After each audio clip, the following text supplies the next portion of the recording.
اس طرح سے کشمیر کے تمام مکاتب فکر کے ذمہ داران یہاں تشریف فرما ہیں. یہ بہت خوش آئین صورتحال ہے. سب کی طرف سے سب کا بہت خیر مقدم ہے. اور اس بنیاد پر کہ آئندہ جب ہمارے اجتماعی معاملات ہوں گے، اللہ کرے اسی طرح سے ہم اپنے اجتماعی معاملات کو حل کرنے کے لیے متفقہ طور پر جمع ہونے کا مزاج بنائیں، تاکہ امت کی دینی رہنمائی کرنے میں ہم سب سے اگر کہیں کوئی کوتاہی یا نقص رہ جاتا ہے تو وہ نقص دور ہو جائے. اس وقت جس مقصد کے لیے مجلس منعقد کی گئی ہے، مسئلے ہیں دو. ایک مسئلہ یہ ہے کہ آئندہ کیا ہونا چاہیے. اس کے لیے تمام حضرات کی تجویز اور برمحل تجویز ہے کہ باقاعدہ ضرورت ہلال کمیٹی تشکیل دی جائے اور اس میں تمام طبقات اور تمام شعبوں سے وابستہ شخصیات اس میں شریک ہوں. یہ تو مستقبل کا مسئلہ ہے.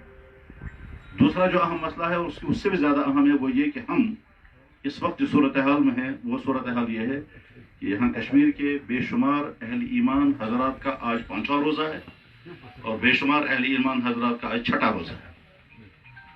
اب آگے جب اعتکاف کا مسئلہ ہوگا، آخری عشرہ کب سے شروع ہوگا، شب قدر کا تعین کیسے ہوگا، اور اس سے زیادہ حساس معاملہ آگے عید کے دن کہ عید کون سے دن ہوگی. تو اس صورتحال کو سامنے رکھ کر کے میں جو عرض کرنا چاہوں گا وہ یہ کہ حضرات، رؤیت ہلال کے سلسلے میں شریعت اسلامیہ میں دو بنیادیں ہیں. ایک بنیاد ہے بچشم خود رؤیت، اور اس سلسلے میں تمام حضرات گفتگو کر چکے ہیں، اس بارے میں مجھے کچھ نہیں عرض کرنا ہے. دوسری صورتحال یہ ہے کہ اگر کوئی ایسا خطہ ہو جہاں بچشم خود رؤیت نہ ہو سکتی ہو تو اس کے لیے شریعت کا قانون کیا ہے. مثلا کشمیر کی صورتحال یہ ہے کہ یہاں سال کے کچھ اہم موسم ایسے ہوتے ہیں جن میں عامتاً رؤیت ہونے کا امکان ہی نہیں ہے. نومبر، دسمبر، جنوری، فروری، مارچ، حتیٰ کہ اپریل، ان مہینوں میں مطلب ابرآلود رہتا ہے اور یہاں رؤیت نہیں ہو پاتی ہے. تو اب سوال یہ ہے کسی خطے میں اگر رؤیت نہ ہو پائے تو وہاں کے ایمان والوں کے لیے حکم کیا ہے. اس کے لیے جو ہمارے پاس حدیث کی بنیادیں ہیں، ان حدیث کی بنیادوں پر اصول یہ بنایا گیا کہ آس پاس کے علاقوں میں جہاں رؤیت ہو جائے اور وہ شہادت شرعیہ کے ساتھ رؤیت ثابت ہو جائے تو اس رؤیت کی بنیاد پر دوسرے خطوں میں بھی رؤیت کا فیصلہ کر دیا جائے گا اور اسی کے نتیجے میں آغاز رمضان ہوگا، اسی کے نتیجے میں عید کا. یہ مسئلہ اتنا اہم ہے کہ ہم جب تاریخ کو دیکھتے ہیں تو مختلف مراحل پر اس سلسلے میں طرح طرح کی محنتیں ہوئی ہیں. میں بہت زیادہ تفصیل میں جانا نہیں چاہتا. میں اختصار کے ساتھ عرض کرنا چاہتا ہوں کہ سن 1965 یا 1967 کی بات ہے. اسی طرح کے مسئلے کے لیے ایک بہت بڑے پیمانے پر ایک اجلاس ہوا دارالعلوم ندوۃ الماء لکھنؤ میں، اور اس کے محرر تھے حضرت مفکر اسلام حضرت مولانا سید ابو الحسن علی ندوی رحمہ اللہ تعالی. اور اس اجلاس میں بہت بڑے بڑے اہل علم اور اہل فکر حضرات شریک ہوئے تھے، جس میں تقریباً ہر طبقے کے اہل علم جو اس زمانے میں اپنے اپنے طبقوں کے بڑی شخصیات وہ فیصلے ہوئے تھے. تو رؤیت ہلال کے سلسلے میں دارالعلوم ندوۃ الماء میں باقاعدہ اجلاس ہوا تھا اور اس میں فیصلے لیے گئے تھے. وہاں بھی مسئلہ زیر بحث یہی تھا کہ مسئلے کے حدود کہاں تک ہیں.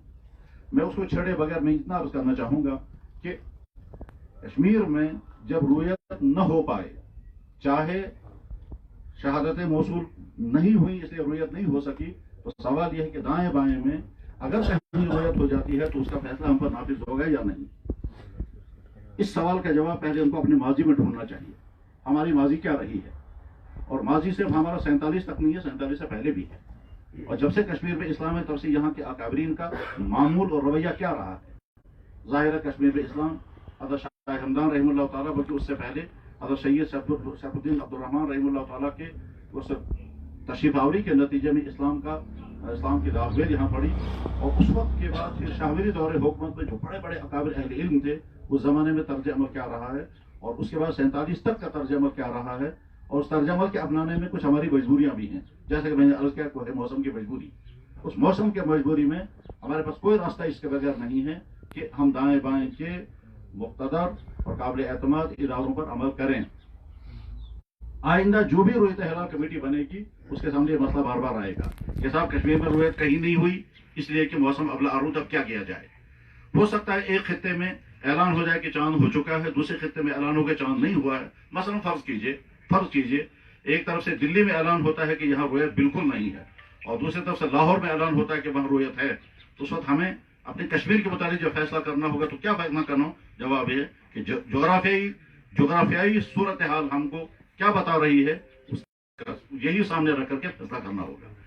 جیسا کہ ہماری بھائی نے برمیر بات کہی ہے کہ چاند نہ مشرق والوں کا ہے, نہ مغرب والوں کا ہے, نہ جنوب والوں کا ہے, نہ شمال والوں کا ہے, نہ اس ملک کا ہے. چاند ہے. وہ سارے سرحدیں وقتی ہوتی ہیں, آئندہ سرحدیں بدل سکتی ہیں, اور 100 سال کے بعد کچھ اور ہو سکتی ہیں. تو اس لیے سرحدوں کی بنیاد پر فیصلے نہیں بدل سکتے, البتہ جغرافیائی صورتحال کے نتیجے میں فیصلے لیے جا سکتے ہیں.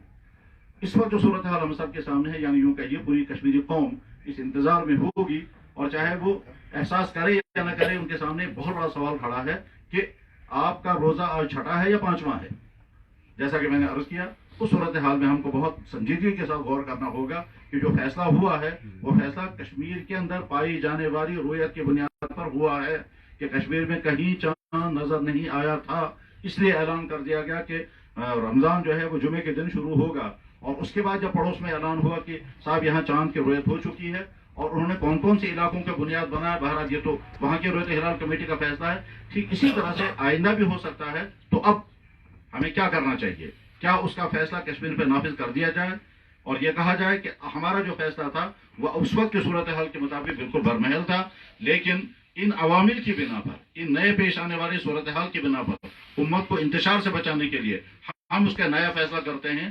اور یہ فورم جب تمام طبقات, تمام حضرات شامل ہیں, تو کیا یہ فورم اس پوزیشن میں ہے کہ یہ اتنا بڑا فیصلہ کر سکے؟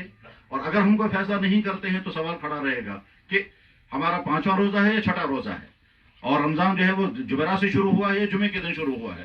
یہاں جب اعلان ہوا, اور اعلان کے ساتھ ساتھ ہمارے بہت سارے طبقات کی طرف سے اس کی تائید بھی ہوئی, تو اس کا مطلب یہ ہوا کہ ہاں کا رمضان جمعے کے دن شروع ہوا ہے. اور اگر ہم یہ دیکھیں کہ نہیں پڑوس میں روزے کا فیصلہ ہوا ہے, تو اس کے اعتبار سے جمعرات کے دن روزہ شروع ہوا ہے. ہو سکتا ہے یہاں بھی کچھ ایسے حضرات ہوں گے جن کا 5واں روزہ ہوگا, اور ایسے بھی حضرات ہوں گے جن کا 6واں روزہ ہوگا. یہ ہے وہ حساس معاملہ. اس حساس معاملے کو حل کرنے کے لیے بہت تدبر, بہت غور و فکر, بڑی جرأت مندی کی ضرورت ہے. اور کیا ایسا ہو سکتا ہے کہ کیا ہوا فیصلہ بدل جائے؟ یقیناً تاریخ میں بارہا ایسا ہوا ہے, اور ہماری زندگی میں بھی ایسا ہوا ہے کہ فیصلے بدل جاتے ہیں. مجھے یاد ہے کہ ہم دیوبند میں تھے, اور شام کو رویت کا کوئی فیصلہ نہیں ہوا. اگلے دن تمام لوگ روزے تھے, اور دارالعلوم دیوبند کے مائک سے اعلان ہو گیا کہ کل شام رویت کا فیصلہ ہوا ہے, لیکن گواہیوں کی تنقیح کرنے میں ساری رات لگ گئی. اور تنقیح کرنے کے بعد پھر فیصلہ ہو گیا کہ آج 30 شعبان نہیں ہے, آج 1 شوال ہے. اب عید کی نماز کل پڑھی جائے گی, آج تمام کے تمام لوگ روزہ توڑ دیں. تو تاریخ میں اس طرح کے واقعات پائے گئے ہیں کہ فیصلہ ہوا ہے, اور آگے حالات سامنے آ گئے, اور اس کے نتیجے میں فیصلہ بدل گیا. اور اسی ہے اذا اجتہد المجتہد واصاب فلہ اجران وان اخطأ فلہ اجر واحد او کما قال صلی اللہ علیہ وسلم.